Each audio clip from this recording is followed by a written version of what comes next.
So here we are, back again. I told you I would be back, and I am back. What is happening right now on the House floor is they are having several members of successive, increasing importance, increasing levels of leadership speak, which leads me to believe that they are going to be having the vote very soon, having the motion.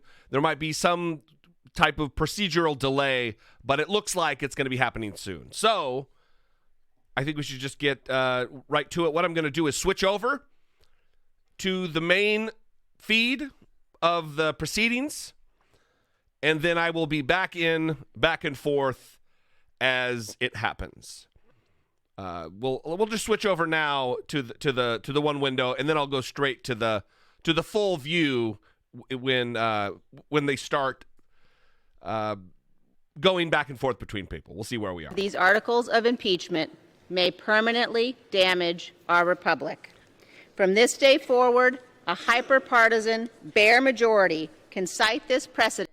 This is Lynn Cheney. I'll just turn her down. This is Lynn Cheney, the daughter of Vice President Dick Cheney, speaking. She is in leadership with the Republicans, like I said. So she is absolutely a leadership figure. So they are getting two more and more important people. Devin Nunes spoke beside me why he's considered important or leadership, but he is. So it'll go back to Schiff here. Gentleman's recognized for 1 minute.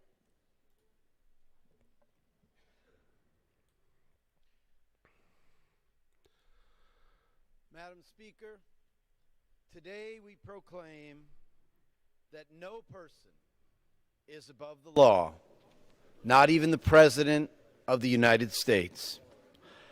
Donald J. Trump abused the power of his office and violated his oath of office by extorting a new and inexperienced president of a vulnerable foreign ally to dig up dirt on Mr. Trump's domestic political opponents.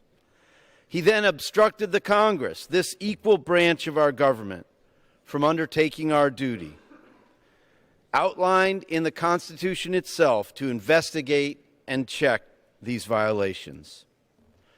Today, we do nothing more and nothing less than fulfill our duty to our country and to our Constitution. Mr. Trump has allowed foreign powers to interfere in our domestic affairs. He has endangered our national security and our democracy itself. For those reasons, we must impeach this president. Thank you, Madam Speaker. I yield back. Gentleman from Georgia. Madam Speaker, at this point I have a yield for a unanimous consent request to the gentleman from Oregon. Gentleman's recognized. Thank you, Madam Speaker. I'd pose this resolution on impeachment and ask that my words be put in the record. Without objection, so ordered. Madam Speaker, I have unanimous consent request from the gentleman from South Carolina. Gentleman's recognized. Madam Speaker, I oppose these resolutions. I ask for my comments to be admitted into the record. Without objection, so ordered. Thank you, Madam Speaker. I ask unanimous consent for the gentleman from Mississippi. So again, that's what's happening. They're going back and forth, making remarks. Each side had like 5 hours or something, a lot of debate time to get to. They've been bouncing back and forth for a couple hours now between both Doug Collins of Georgia, who you just saw, who talks like he's a broken lawnmower, and then Adam Schiff here from California. Madam Speaker, I ask of the gentleman, is he ready to close? Watch this procedure. No, we have a few more speakers. Then I reserve. Madam Speaker, I recognize the gentleman from New York, Mr. Espiat, for 1 minute. Gentleman's. So what is happening here, if you're curious at all, is that you have such a momentous and historical moment here relative to this being the third president to officially be impeached by the United States House of Representatives, that what they're doing is each congressman and congresswoman wants their record, their speech on the record. They want their remarks on the record so that it'll go down in history in the congressional record, which is printed each day that the House and the Senate is in session. That's what they're doing. They're just getting their voice and their opinions on the record. Some of this is a little bit of grandstanding. Some is, I think, genuine and not as theatric as others. But that's what's taking place right now until they wind down, and I would assume probably the speaker, the minority leader, Kevin McCarthy, speaks, and then Nancy Pelosi speaks, which then will trigger the vote, and then, barring some procedural BS, we'll go straight to the vote, and then we can talk about it. But I'm going to switch to the full view here until that happens, and then after those speeches, and when they go to the vote, I'll come back in full. Well, I'll come back probably before, but I want to kind of listen to this, and I think it's important for everybody to check it out. And then after the during the vote, I'll answer some questions, and then after the vote, I'll stick around as well and answer as many questions as there are, and just discuss kind of what's going on. So thank you guys for joining me. If you would be kind enough to share this with your social network, this live feed, I am going to be around to answer questions. Let's hang out and witness together this thing in history that will probably never again happen in our lifetimes if history is a guide. As the chair of the Women's Veterans Task Force, I see every single day the immense sacrifice our women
and you obstruct justice, try to bribe a foreign I will leader, try to figure and out threaten national security, what is happening with the sound. you're going to get impeached. End of story.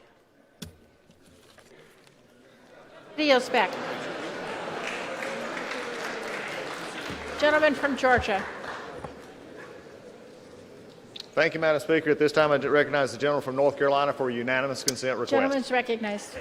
Madam Speaker, I ask unanimous consent to enter into the record my opposition to these articles of impeachment. Without objection. I reserve.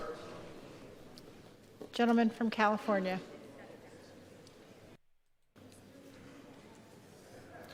Madam Speaker, I'm proud to recognize the gentlewoman from New Mexico, Ms. Holland, for 1 minute. Gentlelady is recognized for 1 minute.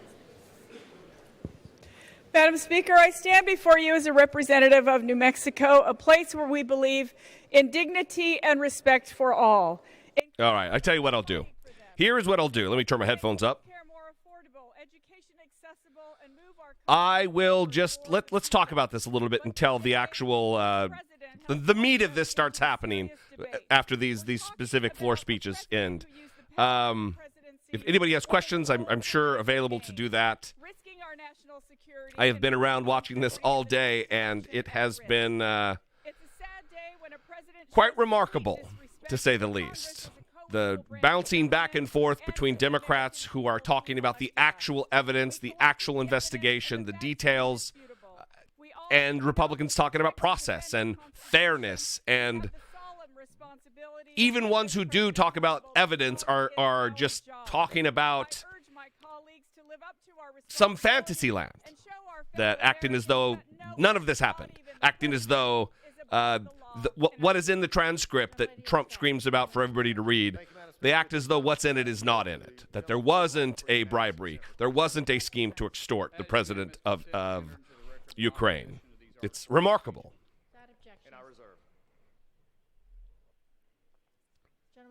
Madam Speaker, I recognize the gentlelady from North Carolina, Ms. Adams, for a unanimous consent request. Gentlelady is recognized. Thank you. Madam Speaker, I ask unanimous consent to enter into the record my statement in support of the articles of impeachment against President Donald J. Trump. Without objection, so ordered. I reserve the balance of our time. Gentleman reserves. Thank you, Madam Speaker. At this time, I give 5 minutes to the gentleman from Louisiana, the minority whip, Mr. Scalise. Gentleman's recognized for 5 minutes. Thank you, Madam Speaker. Impeaching. I will turn down David Duke Jr. there, Steve Scalise of Louisiana. And I don't say that tongue-in-cheek either. That's a direct quote from Steve Scalise. He said that I am like David Duke without the baggage. He is an actual literal white supremacist in leadership in the House Republican Party. Shouldn't surprise you, but that is the fact of the matter. He is also was shot at that congressional softball practice by the deranged gunman a couple years ago. What's more serious is that he can't win. This isn't about some crime that was committed. It's about fear that he might win re-election. That's not why you impeach a president. Al Green, quote, "I'm concerned that if we don't impeach this president, he will get re-elected." The list goes on, Madam Speaker. In fact, there's some quotes that I can't even read on this House floor that some of our colleagues made. And keep in mind, more than 100 Democrats on this House floor voted to impeach this president before the Zelensky phone call. Just look at some of these articles of impeachment that they voted for. 2 years ago, 58 Democrats voted to impeach the president over comments he made about NFL players kneeling for the Pledge of Allegiance. Impeaching the president, over 50 Democrats voted to impeach him for that. Just this summer, over 90 Democrats voted to impeach the president for comments he made about the squad. So he makes comments about some other members of Congress who make a lot of comments about him, and 95 members vote to impeach the President of the United States. This is a political vendetta. It has nothing to do with a crime committed. There was no crime. And why don't we listen to some of the witnesses?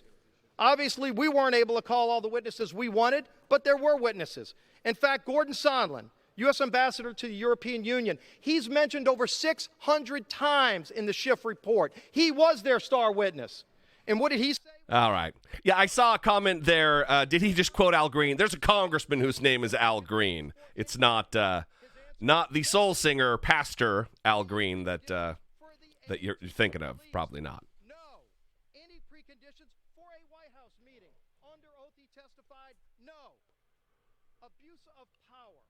Let's talk about that article of impeachment, Madam Speaker. I had questions earlier in the day about where this leads, what will happen next, and what is going to happen, barring some procedural thing, is this will go directly to the Senate.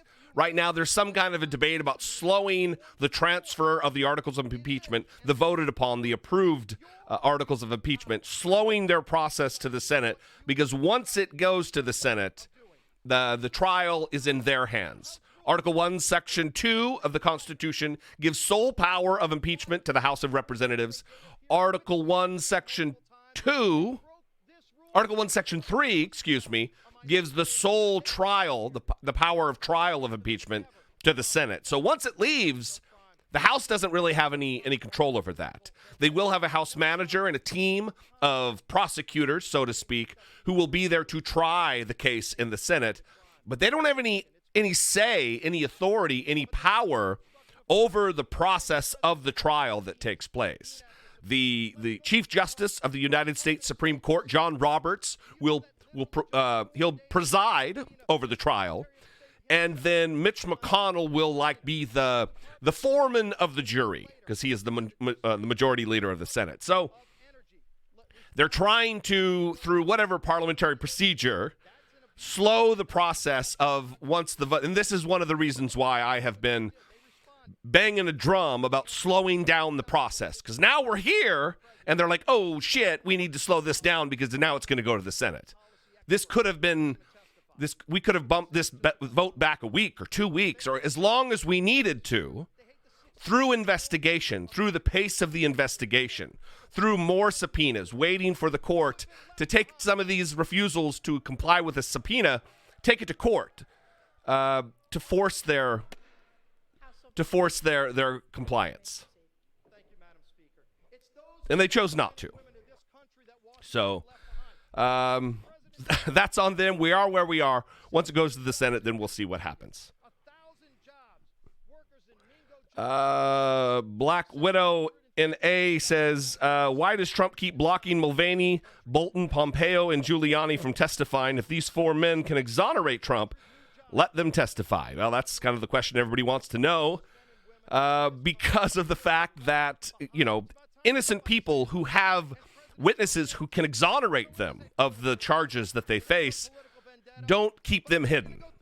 I've said that if you rob a bank and you have somebody who can verify your alibi to clear you of the crime, you don't hide them. You make them available to investigators. You make them available to prosecutors to clear your name. Madam Speaker, I recognize Ms. Custer from New Hampshire for unanimous consent request. Gentlelady is recognized. Madam Speaker, I request... Thank you guys for the super chats. I really appreciate it. Enter in my statement into the record regarding the 75th anniversary of the Battle of the Bulge in favor of... And if you do have a question, tag me in there. So I see my name highlighted. All right, here we go with Adam Schiff. The Majority Leader of the House of Representatives, Mr. Hoyer, for 1 minute.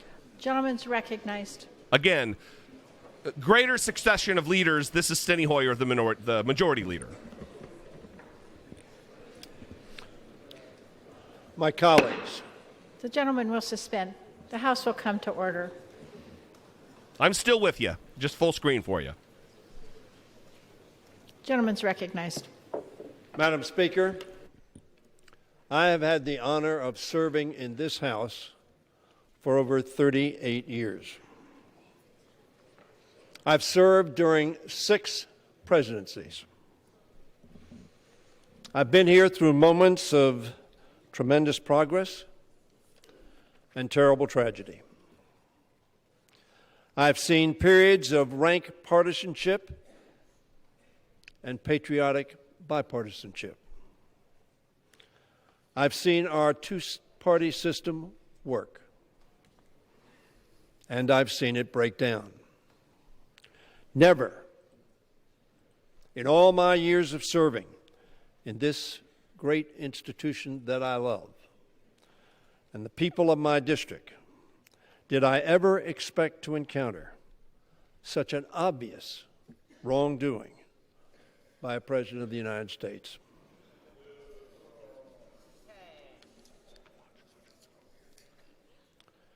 Nor did I expect to witness such a craven rationalization of presidential actions, which have put our national security at risk, undermined the integrity of our elections, and defied the constitutional authority of the Congress to conduct oversight. We've heard from Republicans that this impeachment really has to do with policy differences or how we feel personally about the president, about his temperament, or that we simply dislike him. Throughout the Trump presidency, Democrats have resisted pursuing impeachment, even as we watched with dismay and disgust at a pattern of wrongdoing. That pattern included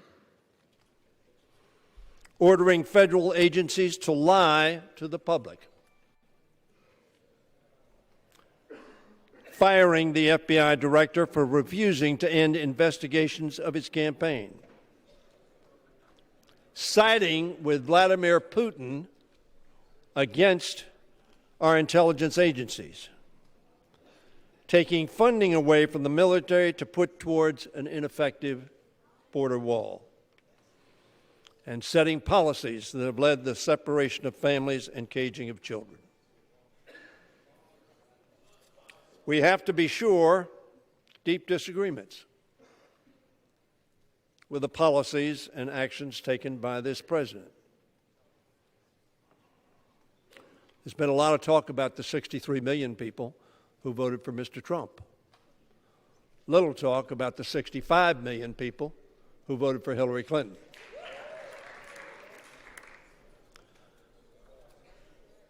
The policy difference, or those votes, this president was elected legitimately.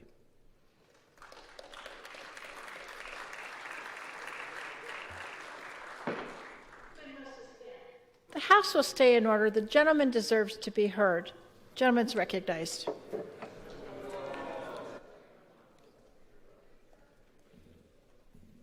Because we have an electoral college. But none of these are reasons to pursue what Chairman Schiff has called a wrenching process for the nation. In fact, Democrats rejected that process emphatically in 3 specific votes. In December of 2017, Democrats overwhelmingly voted against pursuing articles of impeachment, including the Speaker and myself. We did so again in 2018, with over 60% of the Democrats rejecting pursuing articles of impeachment. And again, just months ago, in July of 2019, 60% of the Democrats said no to pursuing articles of impeachment. Just days before the infamous July 25th telephone call. We did the same with 60% of Democrats voting not to proceed. Credible witnesses, many of whom were appointed to office by President Trump, have corroborated the details and timeline of his abuse of presidential power, which forms the basis of the first article of impeachment in this resolution. Instead,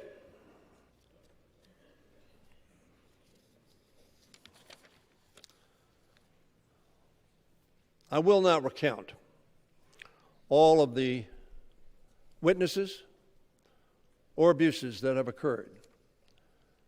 I congratulate my colleagues and Mr. Nadler and his committee and Mr. Schiff and his committee for setting forth a compelling case. They've been laid out fully in the articles before us and by colleagues in their remarks. What I will do is remind Americans that the House provided President Trump every opportunity to prove his innocence, but the witnesses were precluded from coming forth. The witnesses who have personal knowledge did not come, either at the president's request, in which he refused to show up because he thought it was a sham, as so many of you have said, or to the committees. Instead, he ignored congressional subpoenas for documents and for testimony by White House officials and ordered his subordinates not to cooperate. Perhaps they could have exonerated him.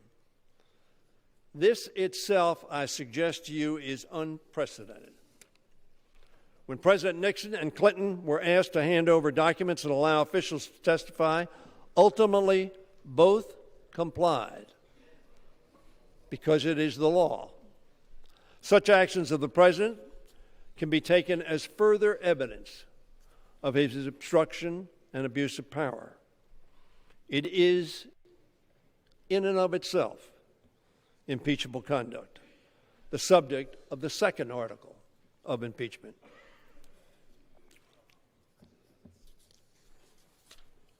These two articles before us concern two very profound constitutional issues about the abuse of power in our republic. First, whether it is acceptable for the President of the United States, any president, to solicit foreign interference in our elections. There is a difference as to whether he's done that, and the place to try that is in the United States Senate. But we believe strongly there is probable cause to conclude that.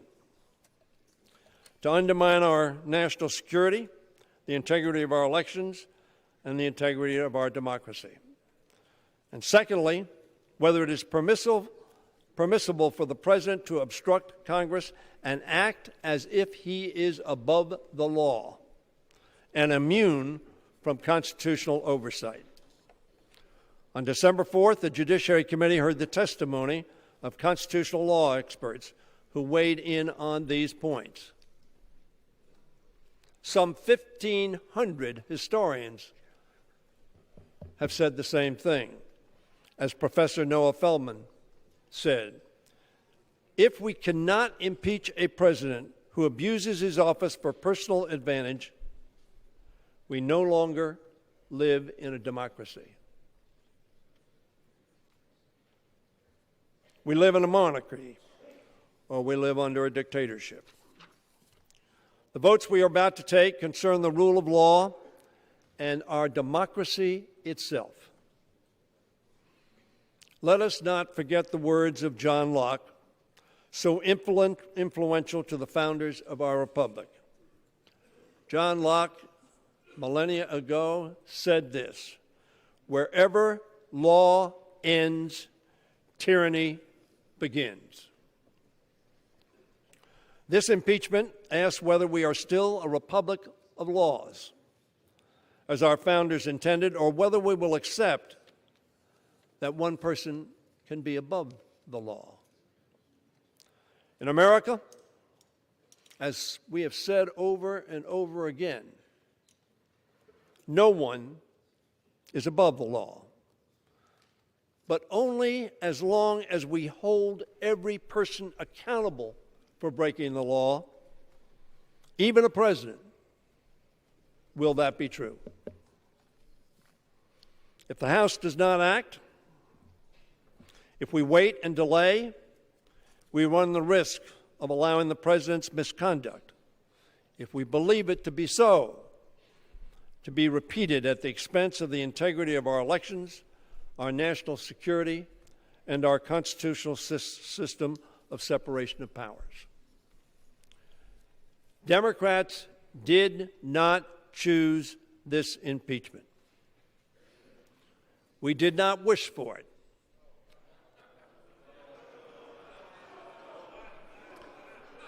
We voted against it.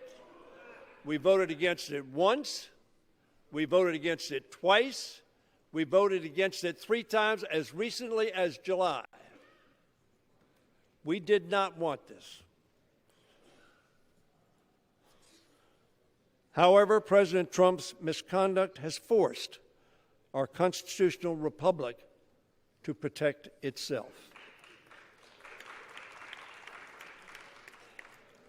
These votes that we are about to take and the process that will follow in the Senate are not only an assessment of the President's commitment to the Constitution or to his oath of office, it is, as well, a test of our own. Damning evidence of the President's high crimes has emerged. Nevertheless, Republican members of this House and of the Senate have continued to defend a President whose actions seem to many of us to be indefensible. All of us feel a sense of loyalty to party. It's what makes our two-party system function. is what helps hold presidents and majorities accountable. But party loyalty must have its limits. And as evidence of the president's impeachable offenses have mounted daily as the witnesses testified, it has become increasingly clear that the limits of partisanship have been reached and passed. Now Democrats and Republicans together face a test before our constituents, our countrymen, and our Creator. The New York Times on October 18th summarized the question now posed to House and Senate, Republicans and Democrats. Compromise by compromise, Donald Trump has hammered away at what Republicans once saw as foundational virtues: decency, honesty, responsibility, and yes, even civility.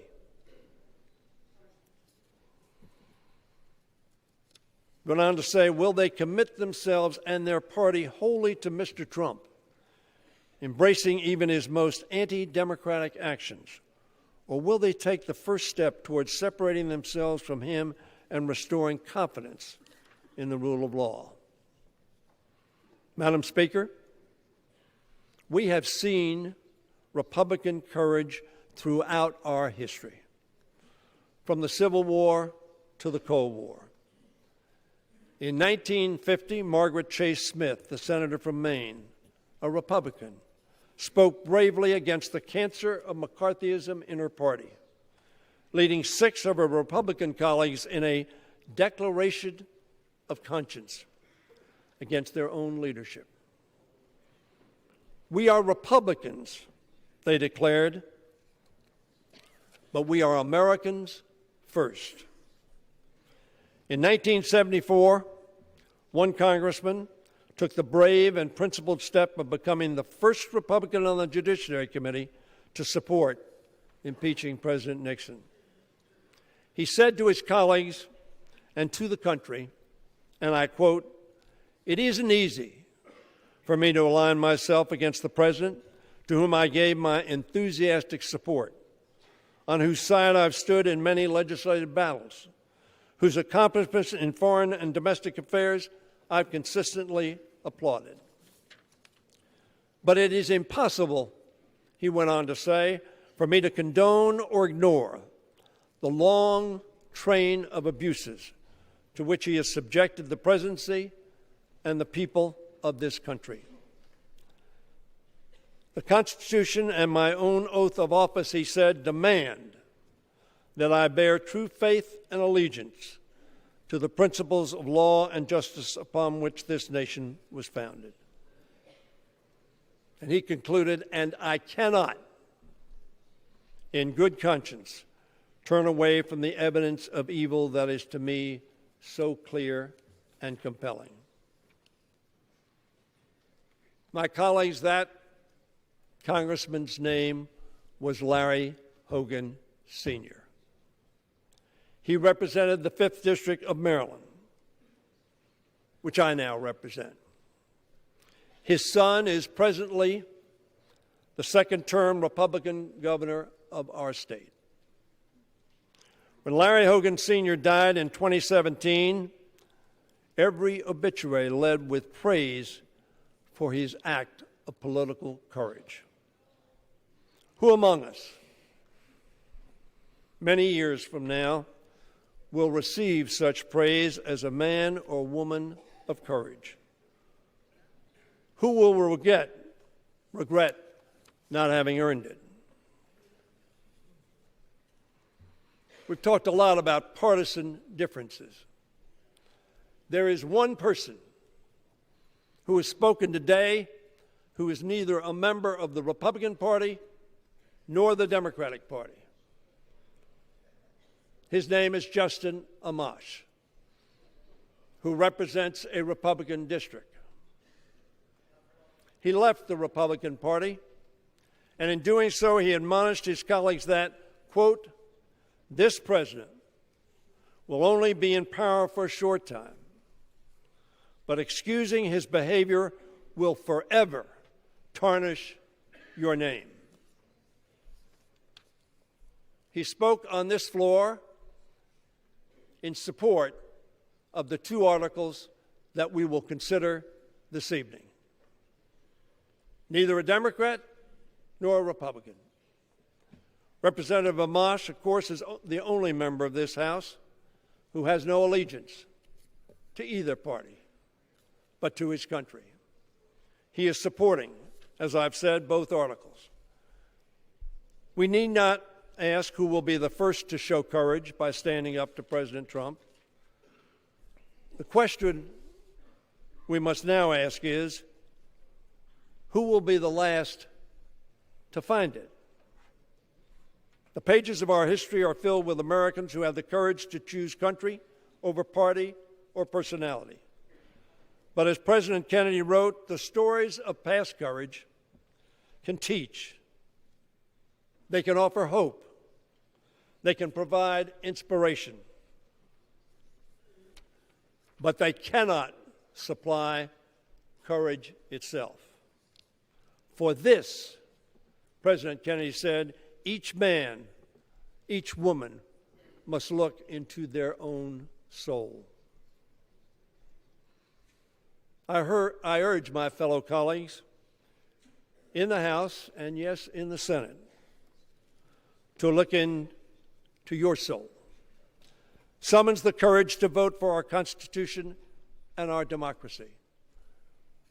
I understand we will all not see the same conclusion, but to do less betrays our oath and that of our founders, who pledged their lives, their fortune, and their sacred honor.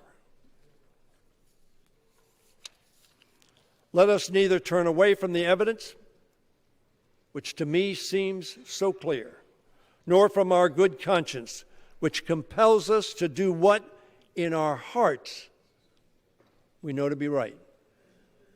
Let us not allow the rule of law to end or for tyranny to find its toehold. With our votes today, we can bear true faith and allegiance to the vision of our founders, and we can show future generation what it truly means to be Americans first. Vote yes. Gentleman yields back. All right. Gentleman from Georgia. And back to human lawnmower, Doug Collins. So the couple things he said there I want to talk about. Well, one specifically, and that is the allegiance to party thing. I think it's dangerous. I think it is dangerous to have allegiance to any party at all. Your allegiance should be to the truth. Your allegiance should be to your countrymen and women. But they certainly shouldn't be to some party with some malleable set of beliefs and principles. As we've seen throughout history, the Democratic Party isn't the Democratic Party it was 100 years ago. And certainly the Republican Party isn't the party that it was 100 years ago. And then someone in the comments said something about impeachment means also not being able to run for office again. And that is not necessarily true. Again, we need to talk about impeachment and removal. That is the process here. They impeach, the trial heads to the Senate where they determine guilt, acquittal, or removal from office. And then a separate vote has to happen where they determine whether that person is eligible to stand for office again, federal office again. So, for instance, there is a congressman right now, his name is Alcee Hastings from Florida, who used to be a federal judge, but he was impeached and removed from the bench by the House and the Senate, but then the Senate failed to vote to preclude him from running for office again. So he ran for office, and now he's a congressman. So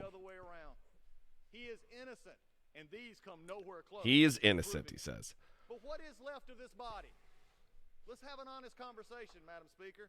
Also, I thought it was great, Steny Hoyer talking about Larry Hogan Sr., who I've included clips of him in a couple of videos before, at least one. And he was a Republican member of the House of Representatives, I believe the Judiciary Committee, during the impeachment inquiry into Richard Nixon. And he came out very strongly and against the will of his party, one of the early members to recognize that Nixon was a scoundrel, was a criminal, was not fit to be commander-in-chief, had violated his oath of office by abusing his power of the presidency, and said the things that Steny Hoyer said. It is quite remarkable that Steny Hoyer now has a very exalted leadership position within the House and represents the same district that Larry Hogan Sr. Represented. Also, Larry Hogan Sr. Is the father of Larry Hogan Jr., who he just said is the second-term Republican governor of Maryland, who is also one of the good ones, a critic of Donald Trump, who actually considered running in primary against Donald Trump for president of the United States in 2020. So good stock there. Decent free-thinking individuals who do put party ahead of, or put country ahead of party allegiance or loyalty. That's what we should all strive for. Because if this was happening right now, if Barack Obama was acting in a manner commensurate with Donald Trump, doing the same types of things, I would hope all of us who are right now waiting for this impeachment vote, I would hope that all of us would be saying the same exact thing about an Obama, and not allowing the fact that we align ourselves loosely or tightly with the Democratic Party to get in the way of what is right and true and decent for America and for the Constitution, just as a loyalty issue there. Maybe it's the Marine, the United States Marine in me, but taking an oath and a vow to support and defend the Constitution against all enemies, foreign and domestic, it does carry weight with it. It's not a meaningless thing. And for Donald Trump to stand there and put his hand in the air and his hand on a Bible and make this affirmation, to swear this oath, it is a big deal that he lied. He is not making good on his oath of office.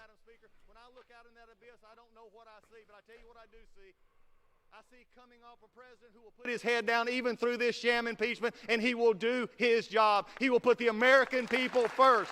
He will tell them that I care about you. He will still put the economy first, and he will make sure this country stands strong.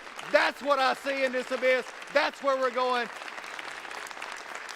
And Madam Speaker, it is with that hope in the future that I recognize right now that I yield 1 minute to the Republican leader of this House, the Republican from California, Mr. McCarthy. Here we go. Kevin McCarthy, everybody. Dumb guy extraordinaire.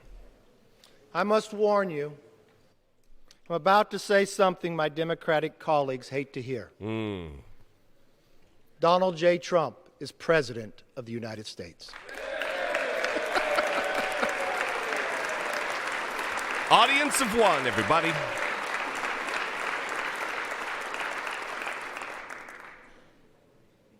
He is president today, he'll be president tomorrow, and he will be president when this impeachment is over.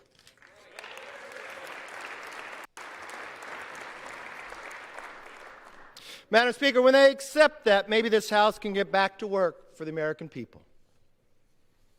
Now, tonight I rise not as the leader of the opposition to this impeachment. Or as the elected representative from the Central Valley of California.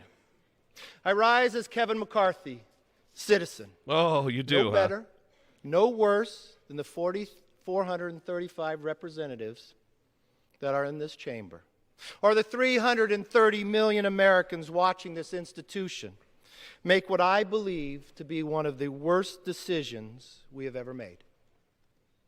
It doesn't matter whether you're a Democrat or a Republican, whether you're liberal or you're conservative, whether you're the first generation or the 10th, at our core, we are all American, all of us.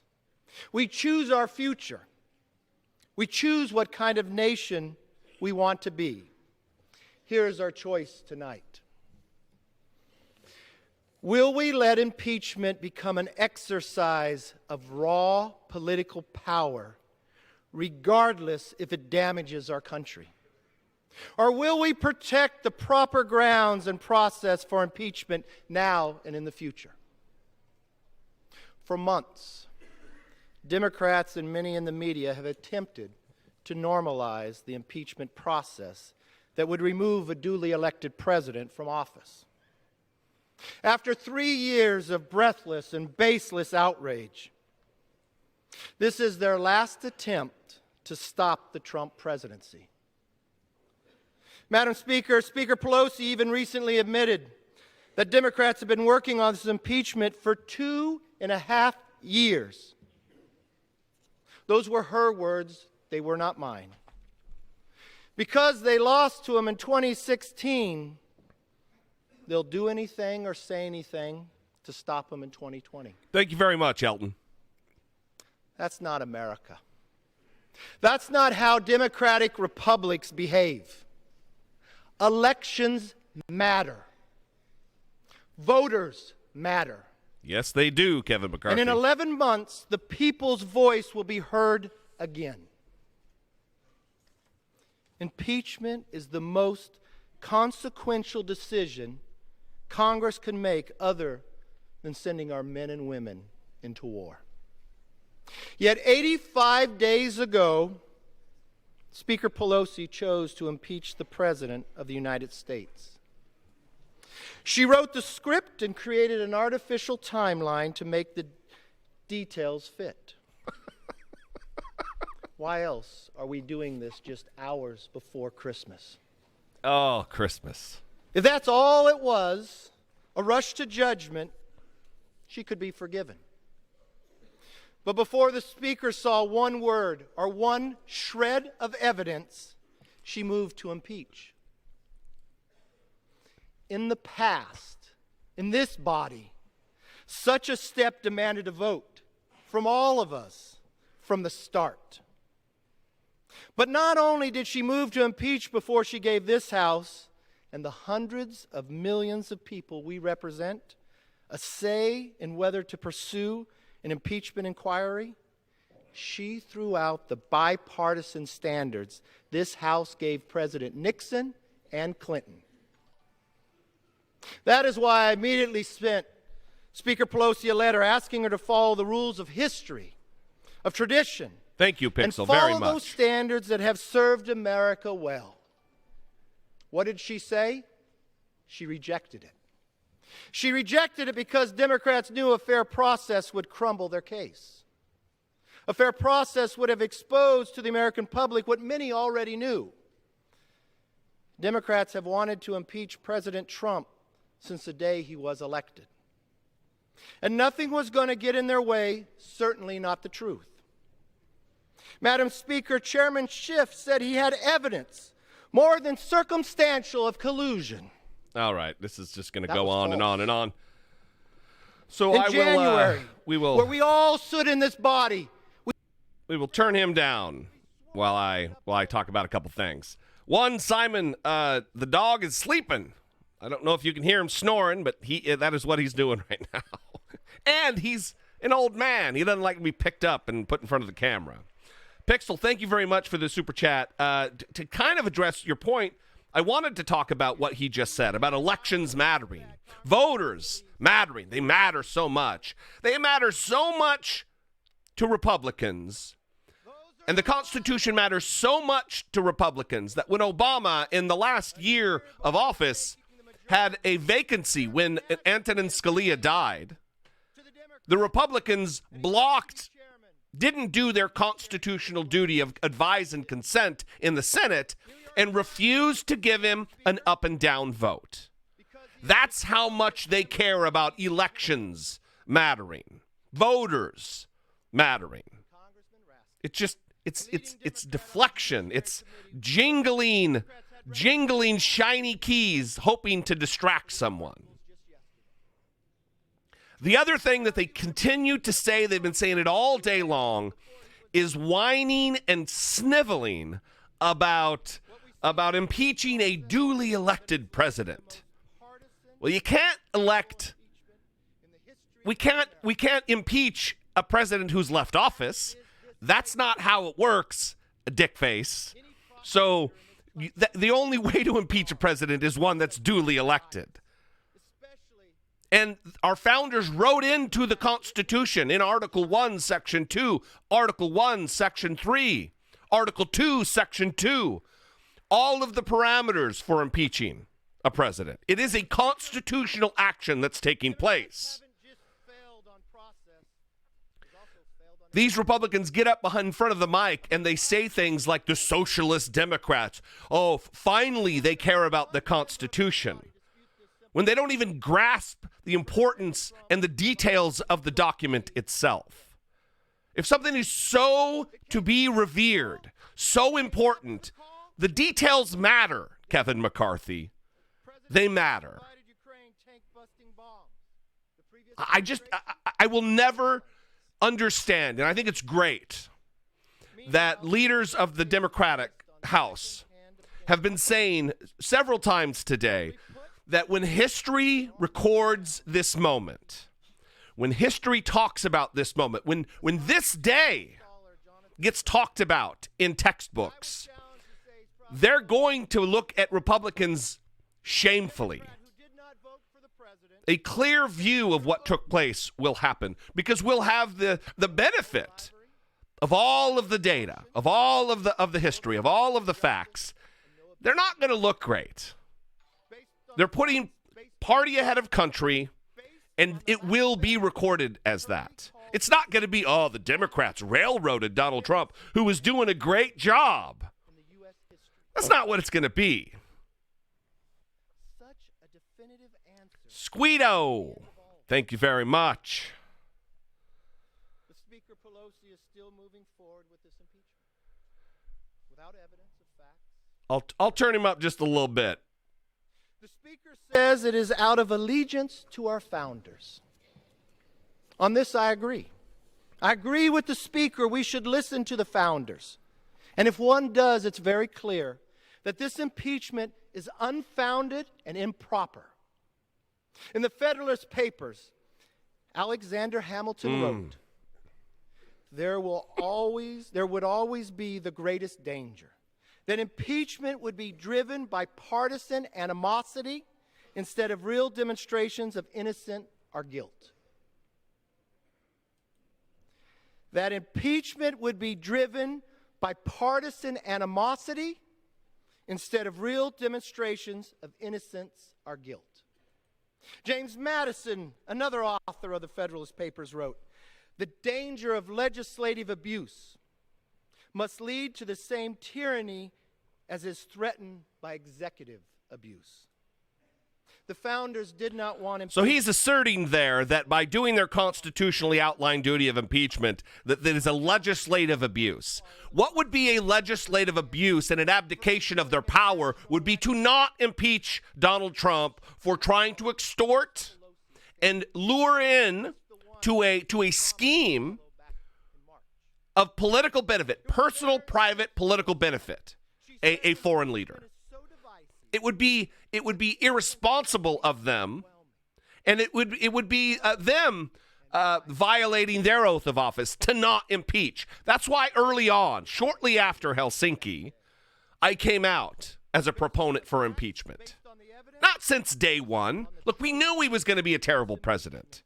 We knew that. From the moment he came down the escalator like a dipshit and talked about Mexicans being rapists. We knew he was going to be a terrible president. We didn't know how bad, equivocating with Nazis, good people on both sides. We didn't know how bad it would be.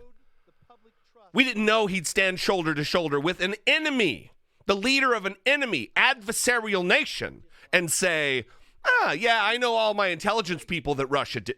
They say that Russia did it. They attacked our democracy. But Vladimir Putin here, the guy who did it, he says he didn't, and I don't know why he would have done it. That in itself was bad enough. We knew it'd be bad. I don't think anybody knew how bad. They want to undo the results of the last election to influence the next one. As I said, President Trump will still be president when this is all over. All right. Turn him back up a little bit. Congress will have wasted months of time and taxpayers' dollars on impeachment rather than doing what America's people want us to do. Thank you, Blacka. It didn't have to be this way. Is this why we came here to serve? To trample on due process rights? To issue more subpoenas than laws? All right. Here's another thing. Kevin McCarthy is the same man who said that there were two people who were getting paid by Putin. It was recorded by the audio was turned over to the Washington Post. Secret audio of Kevin McCarthy saying there's two people who were paid by Putin. One is Donald Trump, and the other is my former congressman here, Dana Rohrabacher, who was ousted, beaten in election, handily beaten by Harley Ruda, my current congressman, who has sat in this very room on my podcast, I Doubt It with Dollemore. Shameless plug. So what happened to Kevin McCarthy that he thought Donald Trump was paid by Putin then, and that Dana Rohrabacher were paid by Putin then, but not now? Now, all of a sudden, Donald Trump is this valiant protector of the Constitution, servant of the people, person who's very concerned with corruption in foreign countries. Get out of here. History will write that. Madam Speaker, as I said at the beginning, we face a choice. Do you trust the wisdom of the people, or do you deny them a say in their government? Fortunately, the people will have the opportunity to speak up and render their verdict in 11 months to my fellow Americans. To my fellow Americans, if you approve of the way of this House has conducted their business, if you want to see your tax dollars go forward to endless investigations, support this impeachment. But if you want to restore a working Congress, like the previous Congress that listened to you and worked to bring the best economy in this country has ever seen,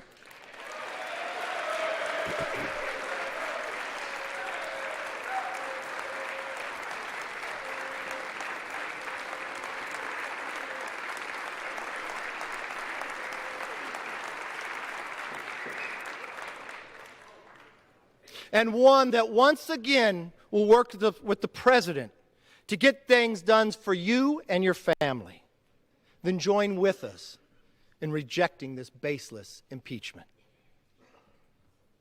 That's what's wonderful about this system of ours.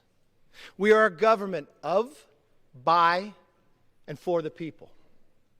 Always remember, we work for you, not the other way around. Now, I will say this stronger and with more conviction than I have ever said it before. Come on, man. In this time of great trial and tribulation, may God bless America. I yield back.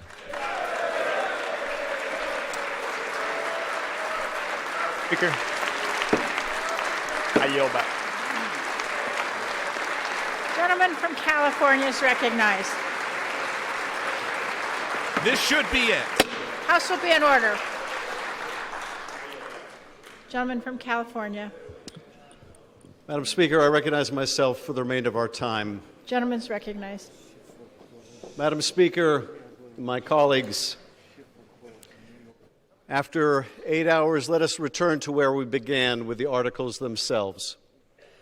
Article 1 charges the President of the United States with abusing the power of his office by coercing an ally into cheating in a U.S. election on his behalf. It charges the President of the United States. It charges the... Be in order. The gentleman has a right to be heard.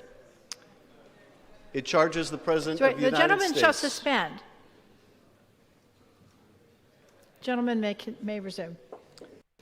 It charges the President of the United States with his abusing his power by withholding official acts, by withholding a White House meeting that the President of Ukraine desperately sought to establish the support of his most important benefactor, the United States, by withholding hundreds of millions of dollars of military aid to a nation at war in order to get that nation to intervene in our election by smearing his opponent. That is the gravamen of the charge in Article 1. And what is the defense from my colleagues? Now, I've listened carefully to my colleagues for the last 8 hours, and I have to say it's been hard for me to follow. But it amounts, I think, when you cut through it all, when you cut through all the sound and the fury, signifying nothing, what it really amounts to is this: why should we care? Why should we care about what the President did to Ukraine? Well, first of all, we should care about our allies. We should care about Ukraine. We should care about a country struggling to be free and a democracy. We used to care about democracy. We used to care about our allies. We used to stand up to Putin and Russia. We used to.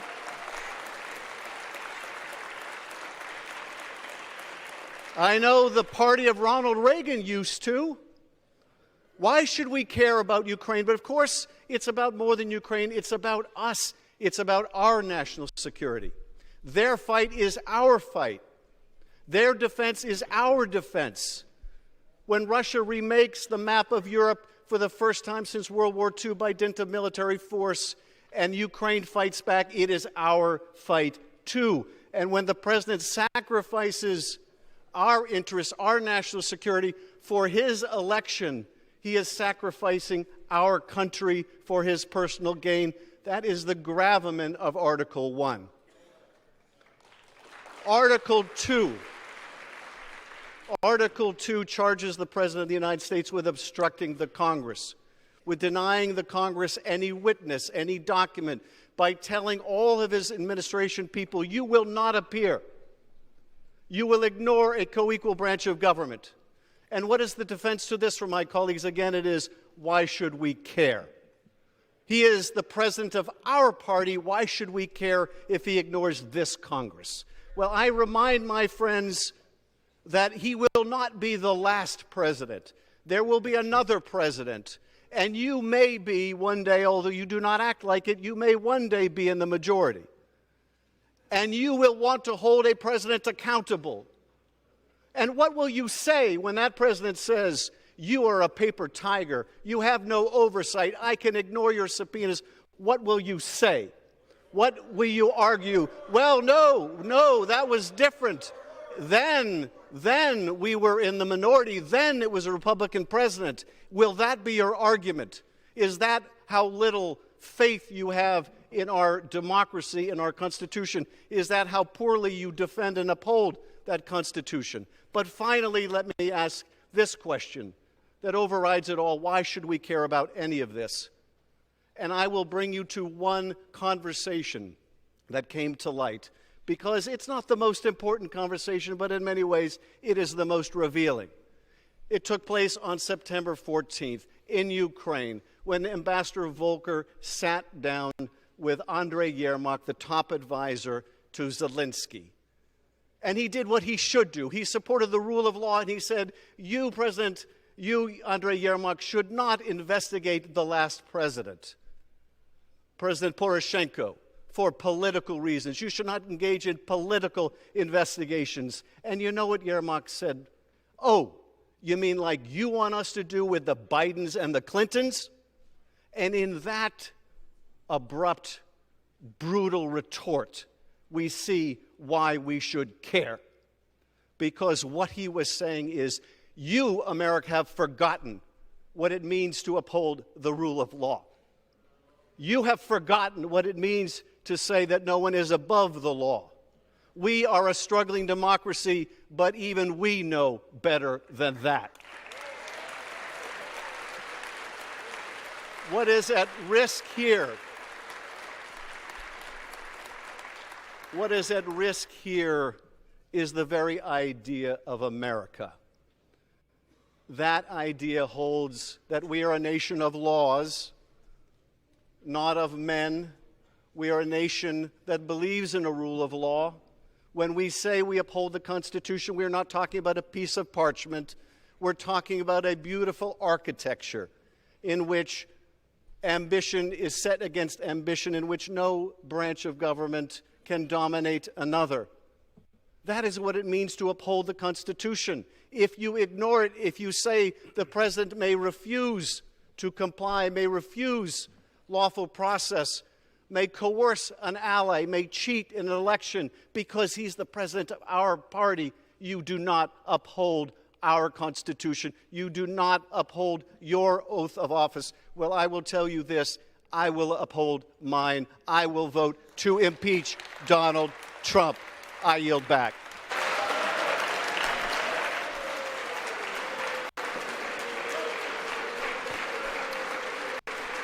It's a good idea, Keith. That's a great idea, Keith, going out and getting a newspaper tomorrow that says Donald Trump impeached. That's a great idea. I can't believe I wasn't thinking to do that. I'll go out and get a New York Times and an LA Times tomorrow. Thank you for that. That's a wonderful idea. All right, I think this is the vote. The question is ordered on the resolution as amended. The question of adoption of the resolution as amended shall be divided between the two articles. The question now occurs on the adoption of Article 1. All in favor, say aye. Aye. Opposed, no. No. In the opinion of the chair, the ayes have it. The ayes have it. They'll call for a voice vote. From Georgia. Speaker. Georgia. Mr. Speaker. The ayes and nays. Roll call vote. The yeas and nays are requested. Those favoring a vote by the yeas and nays will rise. A sufficient number having risen, the yeas and nays are ordered. Members will record their votes by electronic device. All right. So what they're going to do now, they're going to have the actual electronic vote, the vote on Article 1, the first article of impeachment, abuse of power. And members are now voting on the first of two articles of impeachment. So this will be a 15-minute vote, usually lasts a little bit longer than 15 minutes, like when you watch a football game and it says 12 minutes left in the quarter and it ends up being, 45 minutes or so. So, look, there was a lot of stuff took place today. 9 hours of debate, of procedural maneuvers to try to slow this process down. And here we are. This is my second live stream of the day. The first one was about 2 hours. Answered a whole bunch of questions. It was a great time. Went back and forth, listened to a little bit of speeches, but mainly was talking and answering questions. And that's what I want to do now for the next 15 minutes is answer whatever concerns you have about process or whatever's going on. I do want to take some time, a moment to thank all of you who have donated through Super Chat, all of you who have become channel members during the last hour and 8 minutes. I am humbled and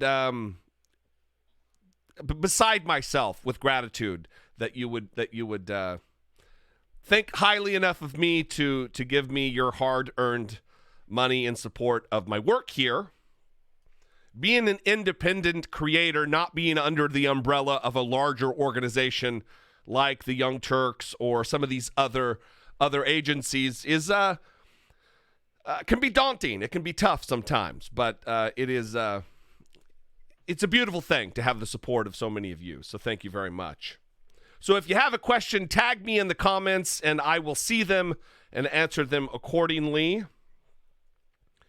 Ben Franklin said impeachment was necessary as the alternative is assassination. I don't know that to be a real quote. I'm not saying it's not. I just don't recognize it because I'm not a giant Ben Franklin a Ben Franklin file, as it were. Breeze, thank you very much.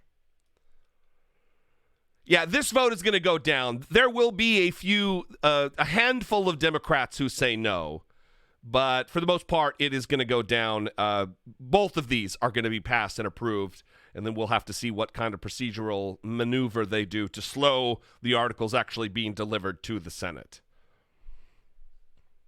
Thank you, the Glass Sword, newspaper and coffee money. That's great. Yeah, that's what I'll use to buy my Los Angeles Times tomorrow. and my New York Times. I have an electronic subscription to the New York Times because the papers were piling up because I wasn't reading the actual physical paper. Because after Donald Trump was elected and his attacks on the media, I went out and I bought a few subscriptions to newspapers because I believe that supporting media organizations, just like I implore you to do in my case, is important.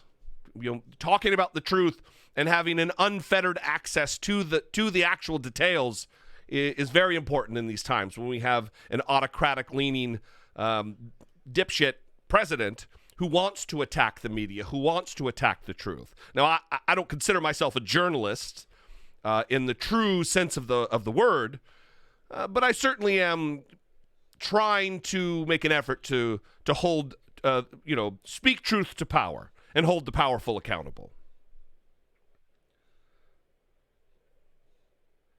Navarro Adams, let's see. Does Congress have to abide by any bills or laws passed when the orange? Yes, they do. The question is, does Congress have to abide by the rules and the laws that were passed during Donald Trump's tenure while he is impeached? And it's not like when you impeach him, it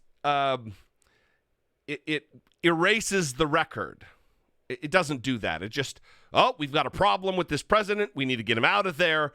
And then we'll address through legislation and through just the basic course of government, we'll correct the wrongs that were created during the whatever president's term. So that's the system we've got.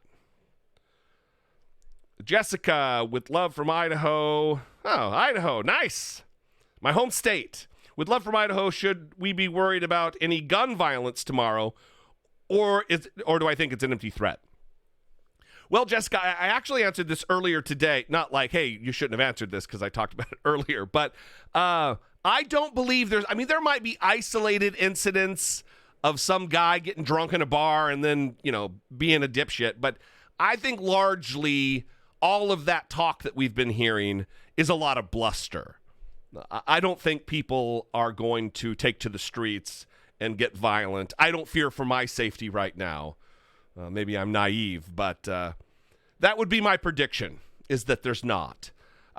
That would be my prediction even if, let's say, that the Senate votes to convict him by some miracle and he is removed from office. I don't even believe there would be violence then.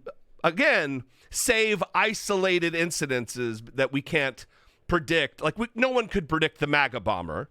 I mean, not predict. Obviously, there was like, this is Donald Trump's attacks on the media is going to cause a problem. There were vague, broad predictions, but no one could predict that particular individual. There might be, nuts out there, but I wouldn't worry too much. Thank you for the super chat and for the question. Go back up. There was a few questions. Ruth Bader Ginsburg, I'm assuming that's what RBG, stated that any senator who publicly stated how they would vote should not participate in the vote. I agree. Is this backed up by law? Listen, this is the problem with having senators who are going to be jurors. It's not backed up by law. There's no law. I'll answer your question and then I'll expound upon it. The senators are going to take an oath. They're going to, here's the deal, is senators exist within a political realm. They speak politically, they talk in terms, they go on the media, and they're going to be talking about the news of the day. Obviously, the impending impeachment of a president is a big deal, and they're not going to be quiet about it.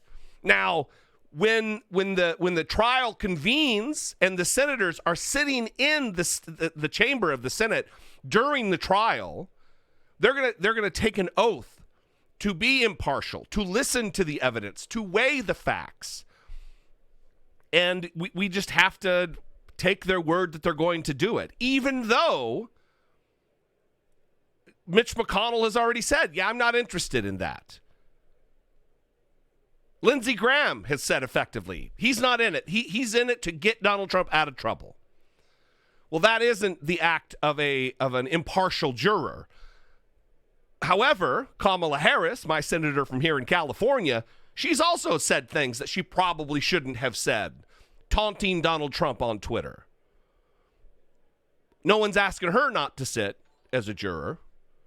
So we just got to deal with this political process. It's not perfect, certainly. But I don't want to, in my opinion, and you might disagree, and that's fine. Thank you, Sean. In my opinion, we need to be better than the Republican Party from the aspect of playing games and trying to screw with the system and get involved in causing, it's hard to find my words here. We don't want to be playing the same games with the process of impeachment that the Republicans have. And I think by creating distractions like, oh, Mitch McConnell, oh, Lindsey Graham, it's a distraction because they're going to do what they're going to do. Under Article 1, Section 3 of the Constitution, they have the sole power of the trial, and they're not going to create rules that diminish the majority's power. It's just not the way it works. So, but it's certainly a concern, absolutely. Sean, George Bush once said, "Fool me once, shame on you, ain't going to fool me again." Yeah, he did. Real smart guy. Republicans love picking super smart guys to be their presidents. Ricky Jackson, new channel member, thank you so much. Carmen, thank you so much. Guys are fantastic. Kimberly McNaught, let's see what this question is. Watching from Australia. Trump dissed Australia. Barr is still doing, it's going too fast. Barr is still doing as it was.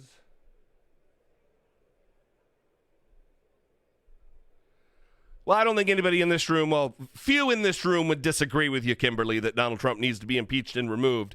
He is certainly from he is creating domestic havoc, absolutely, without equivocation. He is a problem. But larger, on a global scale, he is creating international havoc from a foreign relations standpoint, and not just with our enemies. In fact, usually with our enemies, he tries to cozy up. North Korea, Russia, the Philippines, it's not an enemy, but certainly an adversarial leader of their country. And Turkey, having all these jackasses to the Oval Office, and then causing nothing but consternation and problems with our allies, NATO allies, Australia, hanging up on your leaders over there. It's just inexplicably problematic that we have a minority party now in the House of Representatives and a majority party in the Senate that just doesn't care about the lawlessness and the embarrassing nature, less importantly, but just what of an embarrassment Donald Trump is.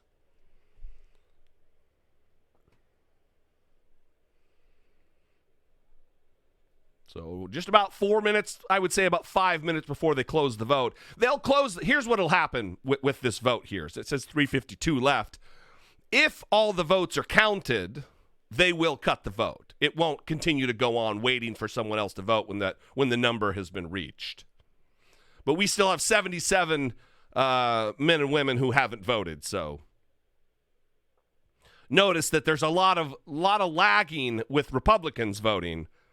Not so much with Democrats. They're getting it done. They're getting to their how it works. If you've never been to Congress or watched a video on it or whatever, having worked for the United States Senate, they don't have the electronic votes like they do in the House. But because there's only 100 senators, there's 435 members of the House.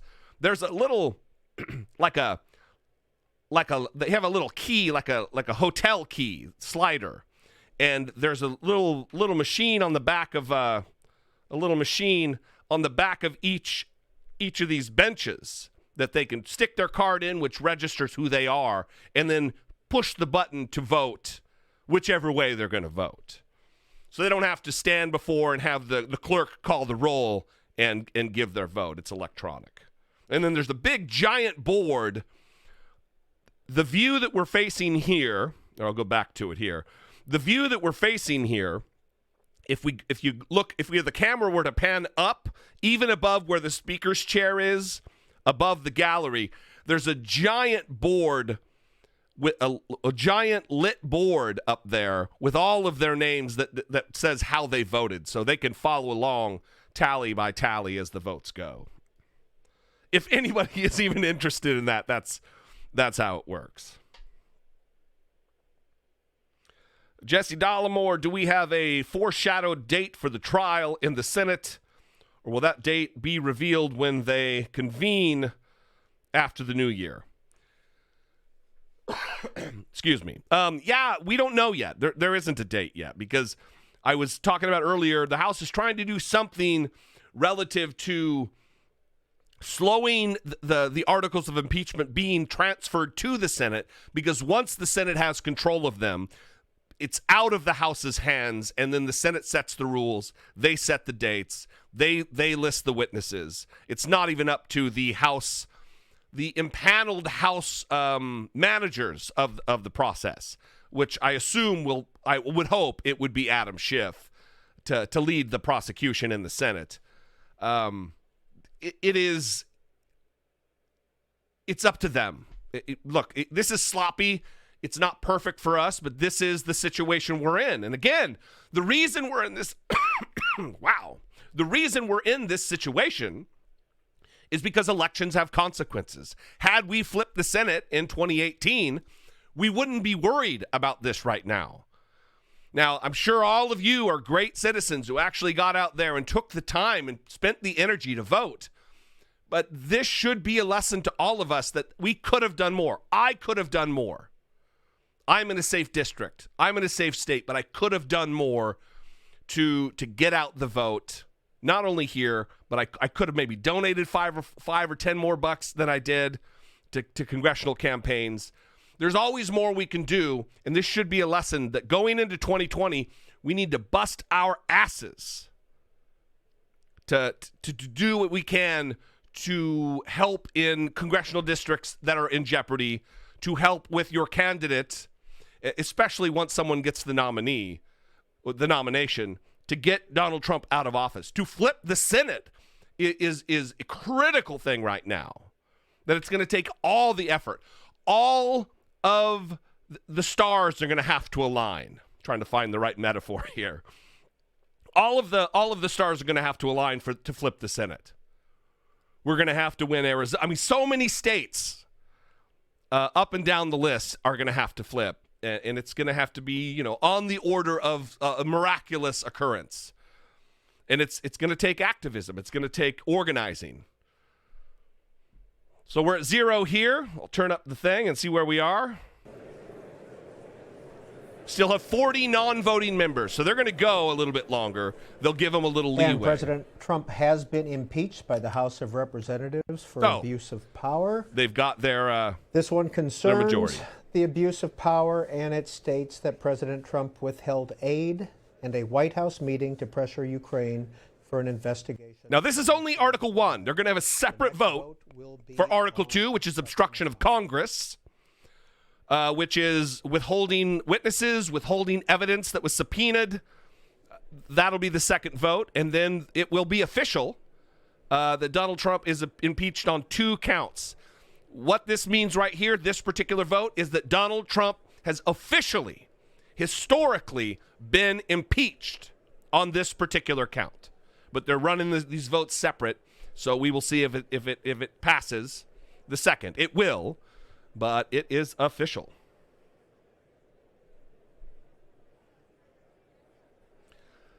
Tony Rochelle, how your daughter can find out who her representative is, all she has to Google is who is my congressman, who is my representative, and Google will lead her to punch in her zip code, and they will tell her exactly who her representative is. I would venture a guess that Donald Trump has been on a tweeting tirade. Let's check. He blocked me on Twitter, so all I have are email alerts through a setup that I have. Let's see.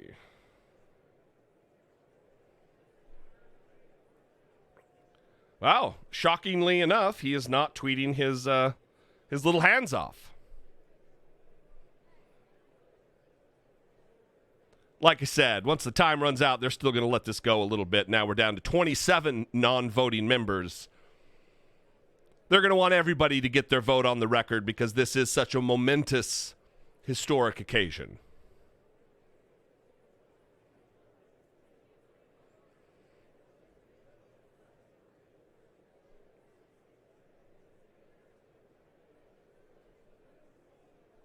RC from North Carolina, from New York City. Thank you, RC. Supporter of the channel and first-time stream viewer. Thank you for your ongoing support of the Constitution in and out of uniform.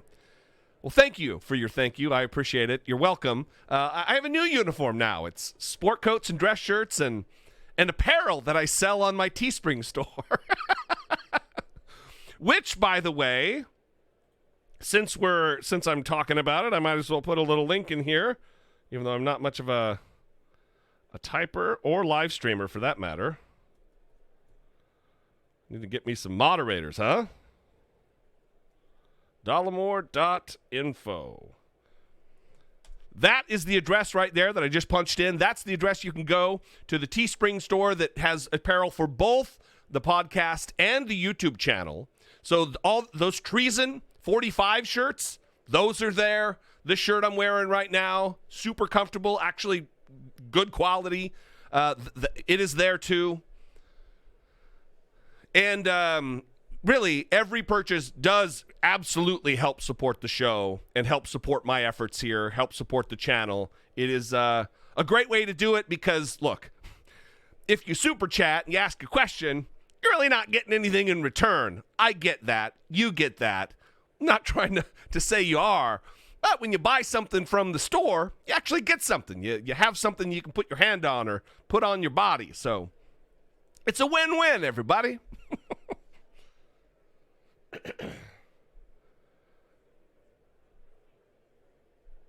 This impeachment just became bipartisan. Let me look at the vote, see what you're talking about. One independent. Yeah, that's right. One independent voted to impeach Donald Trump. That is Justin Amash from Michigan. Former Republican. He left the party. Now he's an independent. More of a libertarian. I wouldn't say libertarian leaning. He's pretty libertarian. David Rogers. Will Trump lose benefits after he leaves office if he's impeached? No. Yes. The answer is yes. He will lose all his benefits. The former President's Act of, I think they updated it in 1993, or don't quote me on the year, but that's what it is. If a president is removed from office, they lose their benefits. They lose their retirement. They lose their pension.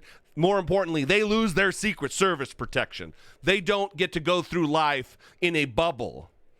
But if he is impeached and not removed, then he gets to keep it. Even if subsequently he gets out of office and gets prosecuted and goes to prison, I've talked about this, he still has his protection, but what they do is Secret Service would likely hand it off to the Bureau of Prisons, and then he'll just have his protection in prison.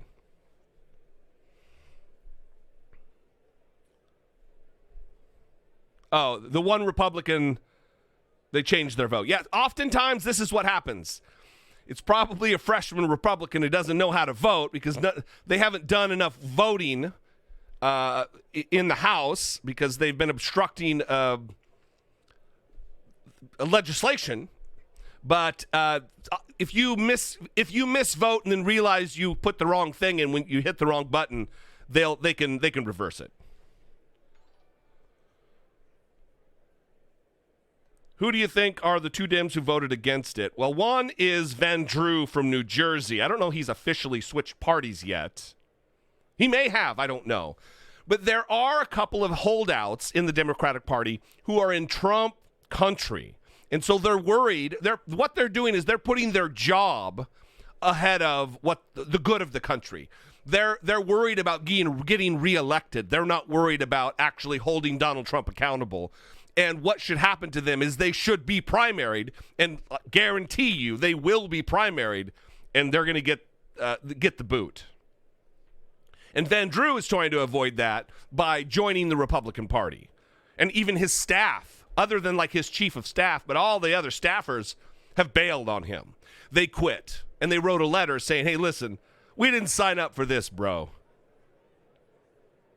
The values of the Republican Party are not our values. We didn't come on board to work for you, to work for a Republican in service to Donald Trump, pledging allegiance to Donald Trump. So,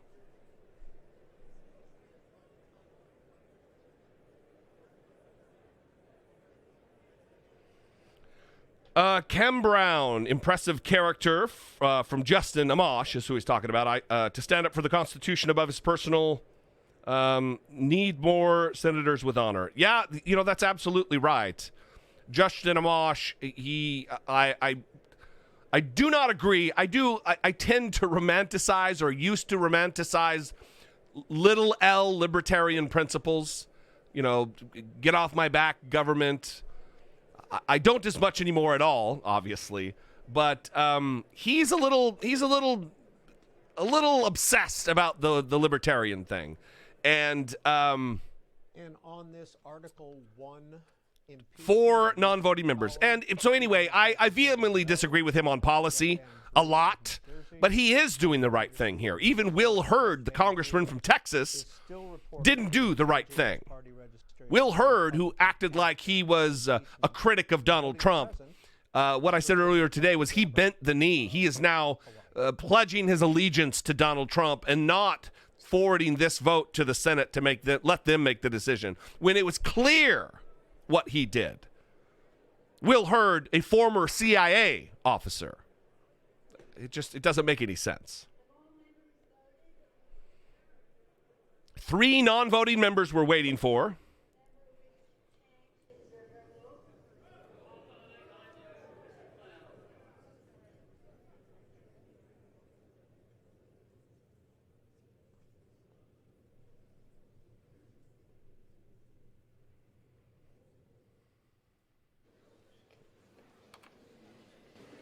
On this vote, the yeas are 230, the nays are 197, present is 1.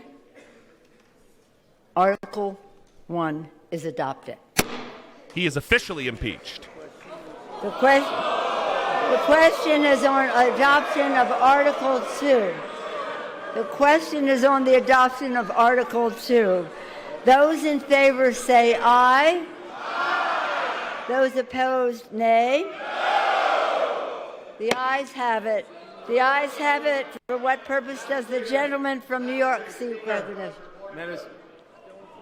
For what purpose does the gentleman... Madam Speaker, I ask for a roll... For what purpose does the gentleman from New York seek recognition? I ask for a roll call vote. A recorded vote is requested. Those favoring a recorded vote will still rise. A sufficient number having risen. Will be in order. A sufficient number have risen. A recorded vote is orders.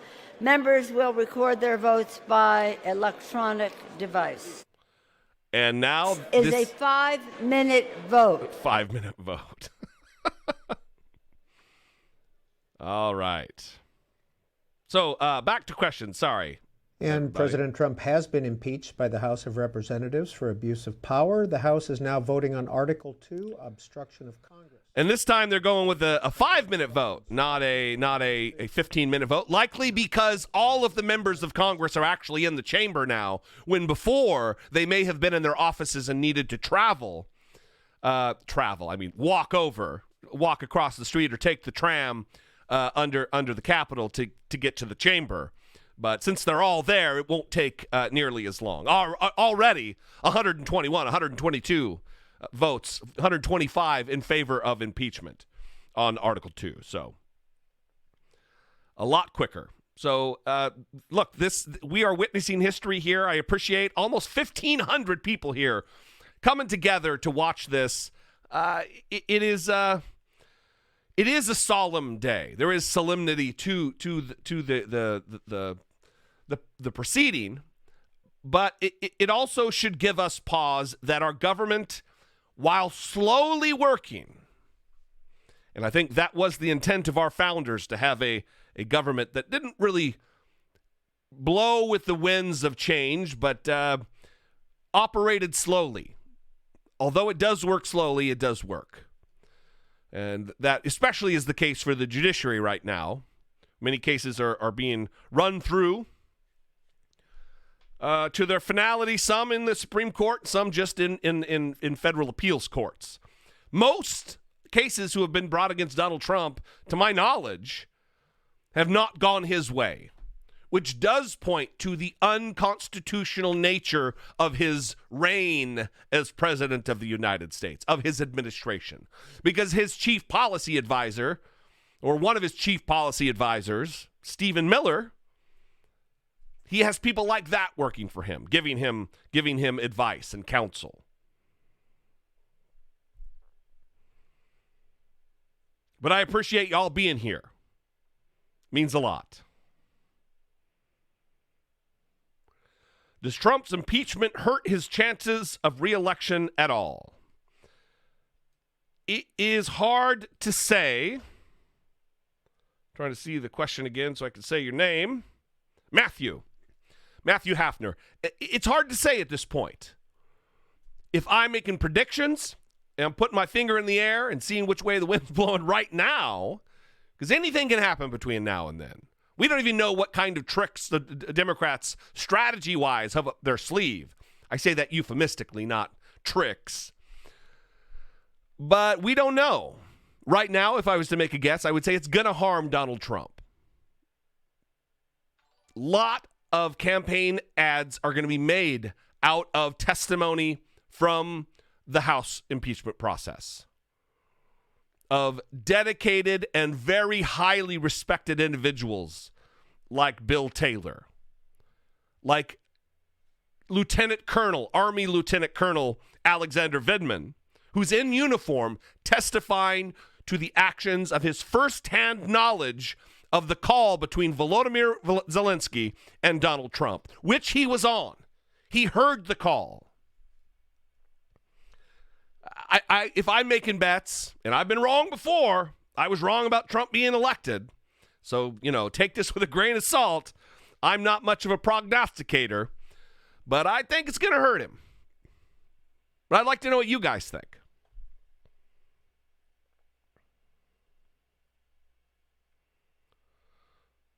Thank you, Reflections.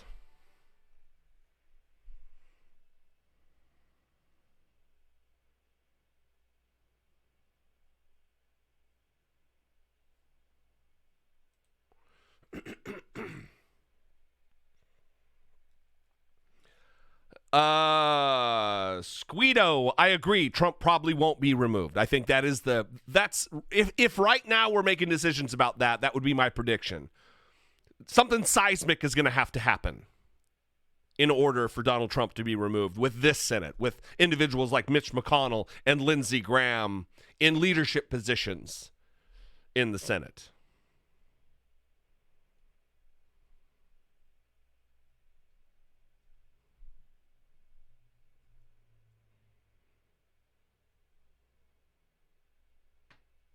And the vote ended. Let's see if they're going to come right back.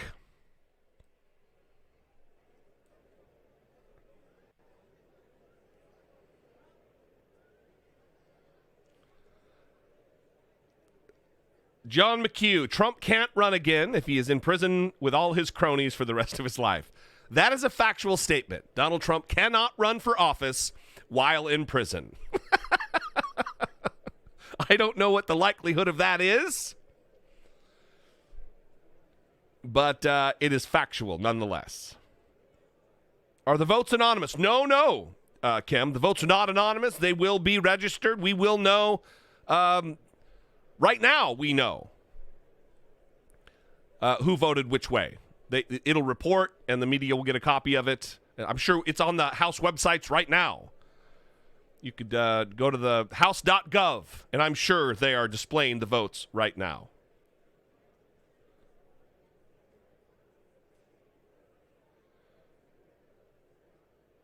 Mima. Mima, yeah, you say I believe that Nancy Pelosi has something up her sleeve. I hope so. I hope that they do have some strategic workaround here, whether it be have Bolton on record that he's going to testify.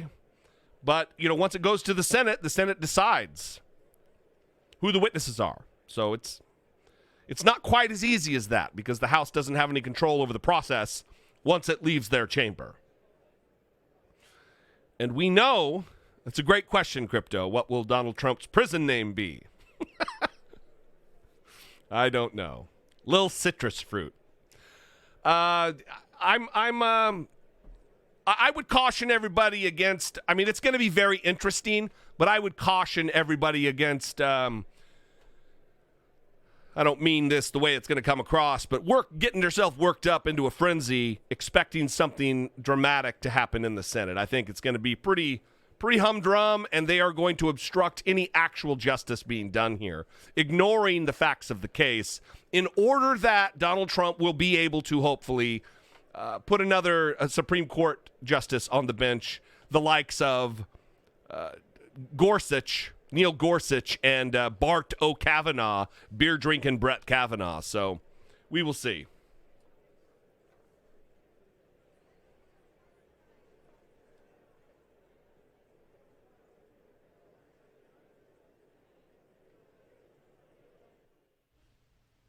And President Trump has now been impeached on Article 2, obstruction of Congress, which says that the president instructed administration officials not to comply with congressional... All right, we don't need the C-SPAN guy doing my job for me.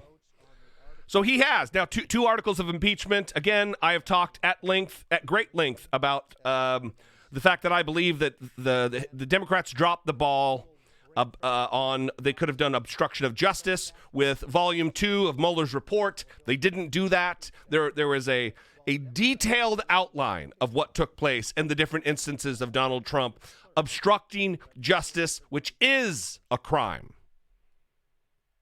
It's not just this nebulous high crimes and misdemeanors.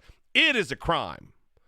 It is a crime that should be prosecuted if he does get acquitted by the Senate and remain in office through this term and then gets ousted through election. The Justice Department, the next Justice Department run by Democrats, should absolutely pursue, based on the Mueller report, obstruction of justice charges against Donald Trump. Subpoena witnesses. Compel them to testify. Whether or not you need to impanel another grand jury or not, justice needs to be done. You don't get a pass just because you got elected president. You don't get a pass because you're a billionaire. You shouldn't get a pass because, we just want the nation to heal. No. Whatever level of privilege he has should not be an excuse to let this go. Not in my opinion, anyway.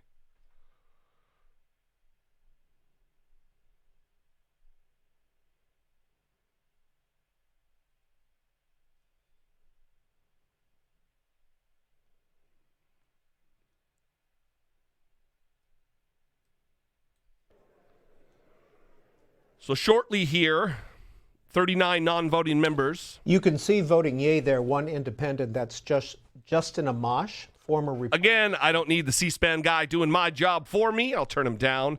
I'm just waiting because I want this in the final video when this thing renders and posts to YouTube for the rest of the world who didn't watch the live stream.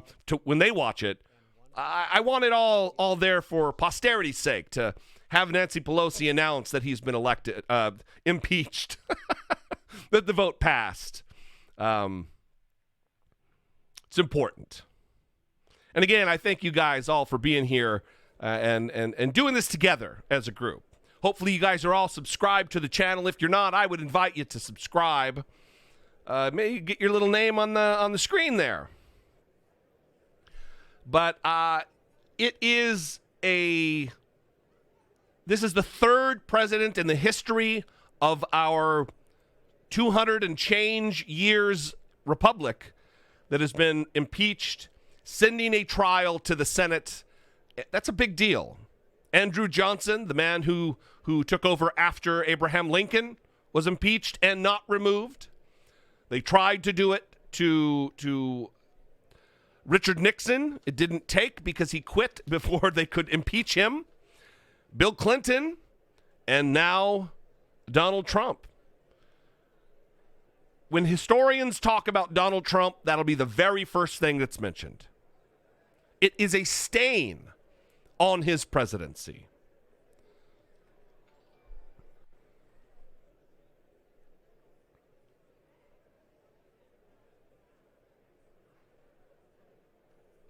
Hoorah, Daryl Hudson.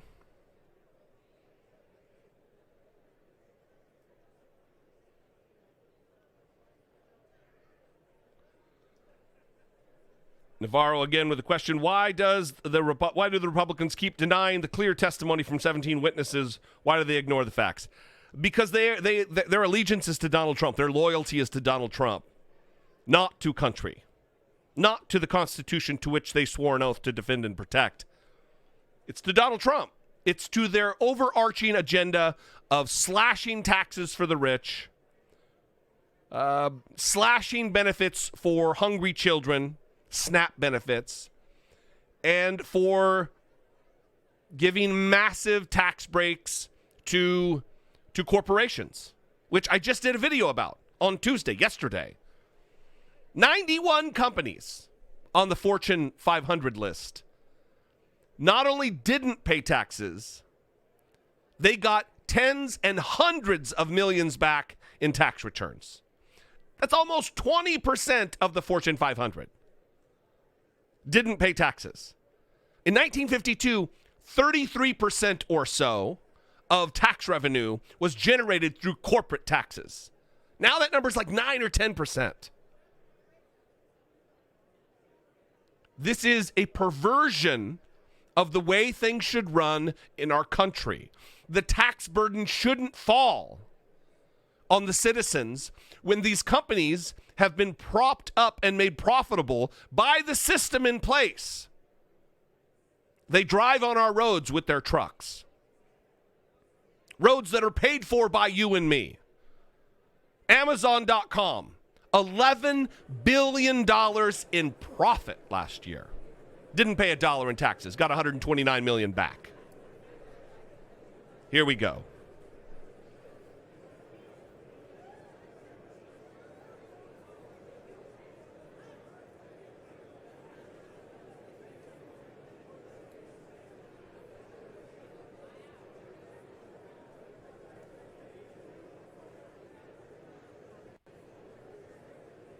Fake news. Nini. Yeah, it's not fake news. It's a fact. It's not even being denied by Republicans. We're running $1.1 and $1.3 trillion deficits per year right now. Donald Trump said he would pay off our entire $19 trillion debt in 8 years as president, which is impossible. That's what he claimed. Instead, the debt has gone up $3 trillion since he's been in office. That's not fake news. That's fact. But it doesn't matter because so many people they've pledged their allegiance and their loyalty to the Republican Party and not to the United States and the well-being of her people. That's a problem. That would be a problem if that was happening with Democrats.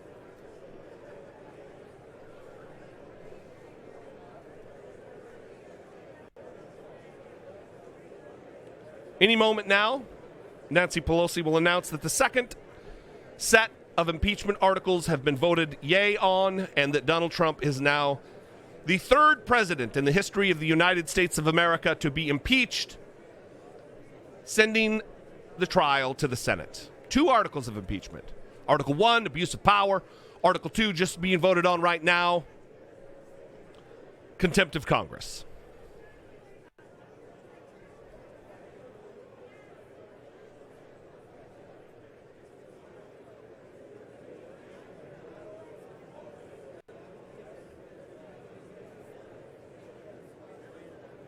Four non-voting members. Looks like one Democrat voted present, which means a not, a no, or a yes vote.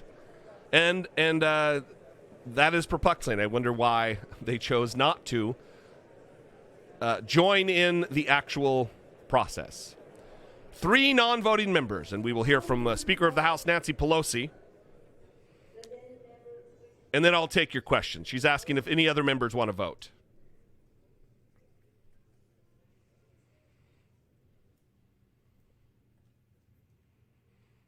Three Democrats voting no. On this vote, the yeas are 229, the nays are 198, present is 1. Article 2 is adopted. Article 2 is adopted. So there we have it. Donald Trump is officially.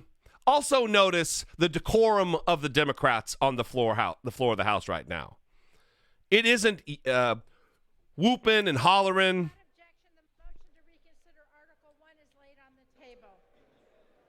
Without objection, the motion to reconsider Article 2 is laid on the table.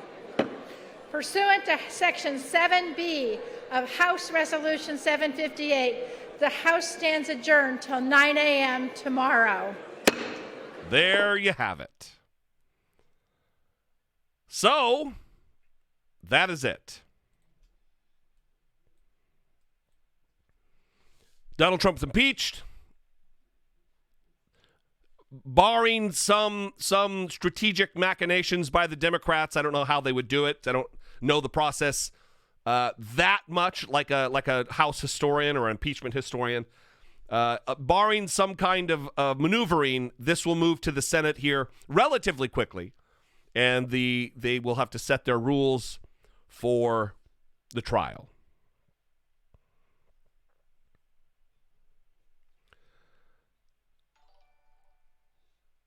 I am now available. We are the ones whooping and hollering. Oh, yeah, that was the point I was trying to make before she started talking again. They may come out and make a statement. I don't know what the plan is. I'm going to stick with this screen here. Rather than this one, I'll I'll stick with the C-SPAN feed just to see what happens, but we'll go back and forth. That's what I was going to say, is the decorum of the Democrats on the House floor. That they're acting with solemnity. They're acting respectful of the process. That this isn't a party. This isn't something to act flippant about, to act celebratory about. It's a big deal. It's a historic thing. No one should seek to remove a president from office, because ultimately it really is taking away the will of the people. People chose. Look, this isn't a commentary about the Electoral College, which I believe should be dissolved. We shouldn't have that. It should be one vote per person. Not giving massive swaths of unlived in land mass a vote. Not hundreds of thousands of acres that are just filled with cows that they get a vote to. That shouldn't be that way. We'll stick around a little bit and see if there is going to be a press conference here. It looks like some mics are set up. Listen to some statements. They're taking calls right now on C-SPAN from people who call into C-SPAN. But again, I'm here for questions until something does happen.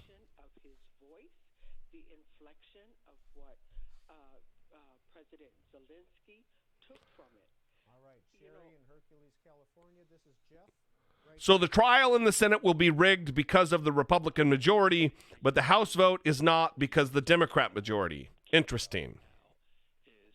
No, I'm assuming that's a snarky comment. It wasn't to me, it was to somebody else, but that's not at all what anyone is saying here. It's rigged in the Senate because they said they're going to rig it. That Mitch McConnell says, I have no intention of being an impartial juror. Lindsey Graham, the chairman of the Senate Judiciary Committee, says, I'm in this to get Donald Trump out of trouble. It has nothing to do with the majority. It has to do with the flagrant ignoring of facts, the flagrant ignoring of evidence. Reading the transcript of the call. I would challenge you to read the transcript of the call and say that nothing was there. that it was a perfect call. It was not. Zelensky says we want to buy more. We're almost ready to buy more Javelin missile system, defensive anti-tank missile system from you, Mr. President, for the defense purposes of our country, to beat back the aggression, the military aggression of our adversary, our attacker, Russia. And Donald Trump doesn't say, okay, absolutely, Volodymyr, we're your ally. We want to support you in that. He doesn't say that. Donald Trump immediately says, I'm going to need you to do us a favor, though. That's not a perfect call. That is bribery. That is extortion. That is a quid pro quo, meaning something for something. Yeah, we'll give you those javelins, but I'm going to need you to do me a favor, though. I've said it before. If I have something here that you want to buy that's going to benefit you, and you tell me, hey, Jesse, that box of widgets that you have there, that would really help me out in my situation here. I want to buy those from you. I'm getting ready to buy those from you. And I tell you, hey, okay, I'm going to need you to do me a favor, though. Do you think that I'm selling you that? Or do you think, though, means whatever I'm getting ready to need from you is conditioned. The sale of that box of widgets is dependent upon whatever this favor is. Of course. We have the commonality of language. You understand what I mean when I say that. And for Republicans, and I'm assuming you to ask that question, to say, oh, it's just the majority. That's not what we're saying. It is clear what Donald Trump intended. It is clear what Donald Trump did. And now it is clear that Donald Trump is the third president of the United States of America to be impeached by the House, sending a trial to the Senate for adjudication. Thank you, Patricia. I appreciate you. I'm all fired up here. Crypto, I wonder if Josh Feuerstein is going to make a video about the impeachment. Is he still making videos? Some of my first videos on YouTube were about that mullocks. And here he is, Carafrim.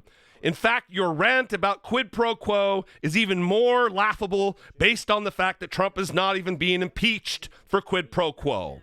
Well, one, impeached is spelled with an ED on the end, not a T, Carafrim. But that's a little bit of an ad hominem. Let me give you some evidence to back up what I'm saying. Just because the word quid pro quo is not contained in abuse of power, it is part of the impeachment articles. That he's abusing his power by asking for a favor from to enlist a foreign leader in this scheme for his personal political benefit. Again, something for something, which in Latin is quid pro quo. Get the F out of here with your nonsense. That doesn't mean kick him out, moderator. It just means you're wrong. And you're playing the stupid political Republican game. It doesn't work here. Because I'm not a dummy. I'm not Doug Collins from Georgia. I'm not Kevin McCarthy from California. I am Jesse Dollemore, who actually reads the reports that come out. I read the letters that Donald Trump writes to Nancy Pelosi. I read the Mueller report.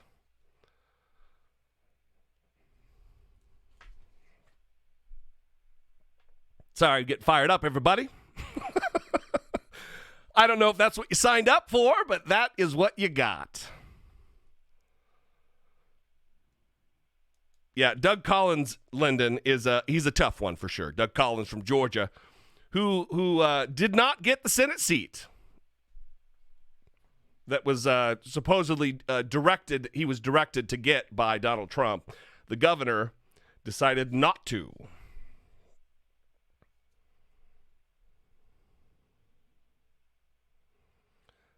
Squizzy Bullocks. I'm assuming you are British. Kind person.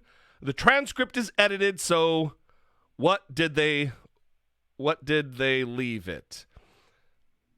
Absolutely, the transcript was edited. It's edited because it is a transcript summary, not a full transcript. The New York Times has reported that the people who have listened to the call have said that when you see ellipses, when you see ... during Donald Trump's talking to Zelensky in the transcript summary, that it's during those ellipses, as it were, that Donald Trump is mentioning Joe Biden, that Donald Trump is mentioning Burisma, which is the company for which Hunter Biden worked as a board member. Unethically so, might I add. Not above board. Legal, yeah, but certainly a problem. Because we're going to look at all the facts here. We're going to talk all these issues. The transcript is an issue. There have been talks. There have been people who have said there's probably a recording of the call. That is what we need. We need the raw transcript. And if they have a recording, even better.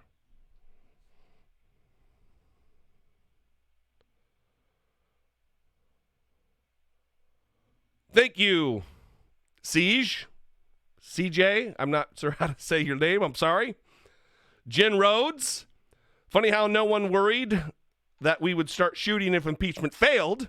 I'm glad we don't have a reputation for violence. Yeah, I've addressed this both earlier today and a couple times on this call. People are very worried about that. And I think there is cause because of all the talk to have some trepidation about it. My prediction is there won't be violence en masse. There will be possibly, maybe, a couple pockets with individual dipshits who feel impassioned about this, who, again, don't read the news, don't read the letters, don't read the congressional reports, and they just read Donald Trump's Twitter feed as though it's gospel. Maybe them, but it won't be widespread, not in my opinion. I'm done with you, Carafim. I'm not saying you need to leave the room, but I'm done giving you so much time here because you're not an honest actor. You're not asking genuine questions.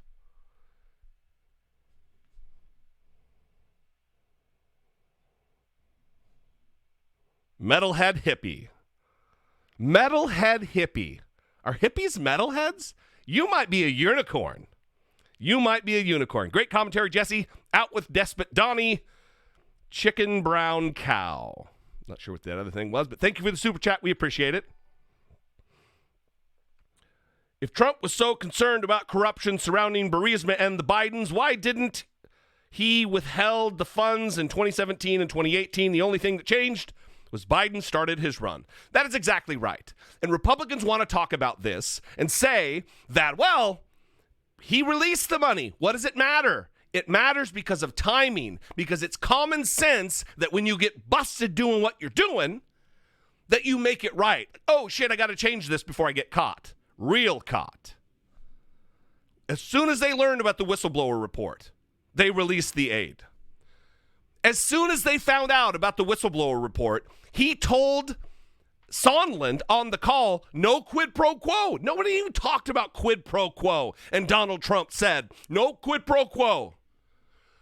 I just have him do the right thing. I want him to do the right thing. That's what he said after there were reports of the whistleblower. Not before. He didn't do the right thing for the right thing's sake. He did the right thing to save his ass. Because he is a stupid, terrible criminal. And by terrible, I mean both. He's terrible, and he's also a terrible criminal, not good at being criminal. Because if he was good at it, maybe his charity that got shut down for fraud would still be open. Maybe his fake university that got shut down for fraud and he got fined $25 million, maybe he would still be open. But he's stupid. So stupid, he can't even keep a casino in business. That's a self-perpetuating money machine, a casino. And Donald Trump couldn't make that work. Stupid. He is stupid.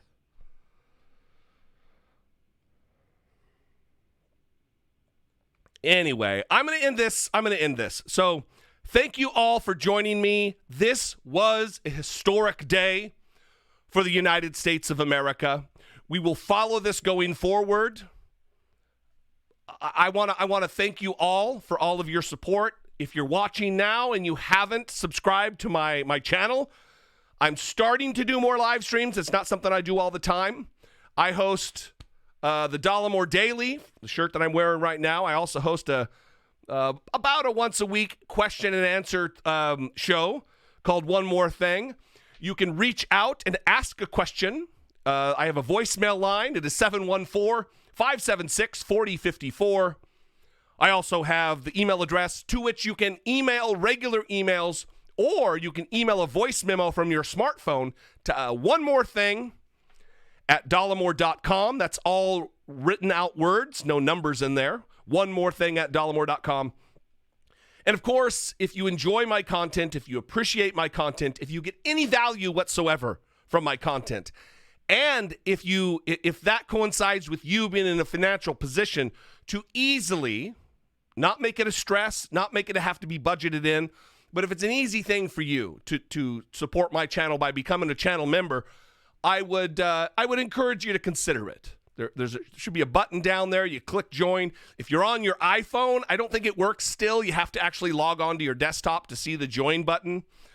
But I would add, being an independent creator is a scary thing sometimes, because my income is at the whim and whimsy of YouTube's demonetization policies. And if I'm able to marshal the size of my large and growing audience, I'm unencumbered by that. And it is because of your generous donations and channel memberships and super chats and all the rest, even on Patreon with the podcast, which is, I doubt it, with Dollemore. I don't want to turn this last thing into a commercial, but I appreciate all your support, all of your questions. Thank you for joining me today. I look forward to talking to you again. I'm Jesse Dollemore, and I'll see you next time.